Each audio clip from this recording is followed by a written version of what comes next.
Well, howdy there, Internet people. It's Bo again. So, today we're going to talk about how to counter misinformation, how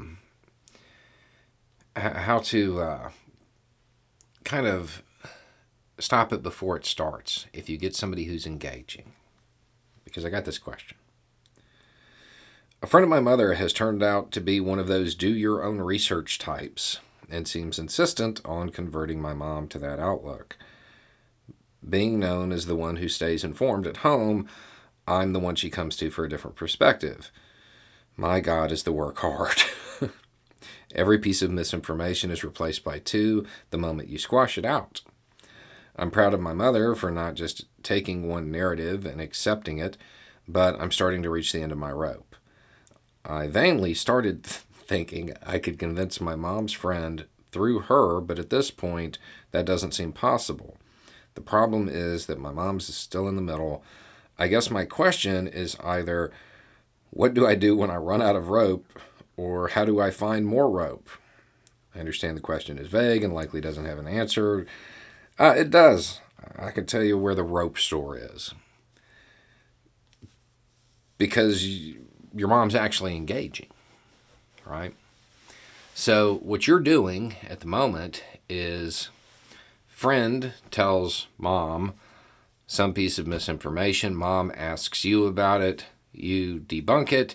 And then there's two more, right? So the fact that there's engagement, though, means that you can kind of go on the offensive here. See, this weird thing happens every time there's a subject shift. Like when you're talking about the misinformation sources, the people who do it for profit, who lean into the conspiracy stuff and, the do your own research crowd, right? Every time the subject shifts, like when it shifts from vaccines to foreign policy or whatever, there's a learning curve for them because they don't actually stick to a subject that they know. A lot of them come out in the beginning of a new topic, a new news cycle, saying the most outlandish, weird stuff. And that's the moment you can catch them. And what you can do is undermine the entire source of information because most misinformation comes from a few different sources. A good example of this was at the beginning of Russia's invasion of Ukraine, right? You had a bunch of right-wing pundits come out and with their whole chests just proclaim, this wouldn't have happened under Trump. A question nobody was asking. But they went out there and said that. And they provided these timelines. See, this happened under Obama, and this happened under Biden, but nothing happened under Trump.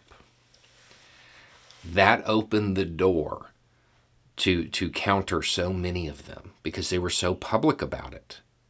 The reality is the first time that Russian troops fired at Ukrainian troops was under Trump. Everything before then, everything before the Kurt Strait incident, that was all contractors or proxies. But the first time you had official Russian forces firing on Ukrainian forces and it was admitted, it was under Trump. So you have these people who buy into this talking point. And this is something that's irrefutable. It occurred. There's a Wikipedia page about it when they do their own research. That gives you that moment to ask one question, because people who do their own research tend to be conspiratorially minded. Don't ask, why didn't they include this? How did they miss this? Why'd they lie about this? And let them do the work for you. Because thus far, I have been presented with a whole bunch of answers. One was that the pundit was actually part of a group that was opposed to Trump, and this was done to make him look bad. One was saying that they were paid by the Russians, and one, they actually looked into the person, and the person's actually just a horrible human. But the point being is that these sources of information aren't trusted anymore. So then you're getting less misinformation coming out. So when you squash one, it's not replaced by two immediately. You have a breather for a second. And if you can do this enough, you're eliminating those sources of misinformation, and you start to train them to fact check the people that are doing their research for them. So there's your directions to the rope store. It works. It works. The problem is most times you have to catch it when there's a subject shift. In that period where the person who is spreading lies for money hasn't read up on the subject they're about to spread lies about. Because that is when they make the wild mistakes. And once you can catch them in it, you can undermine that whole source.